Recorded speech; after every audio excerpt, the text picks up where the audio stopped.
কৃষক শাবলক স্থান দিয়ে দাও। আরে ভাই কি হলো? ও ভাই কি হলো?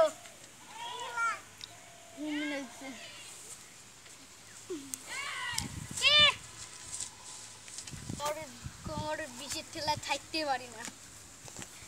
এটা সব দে তো। এই সাইকেল ঘুরিলে পয়সা দে।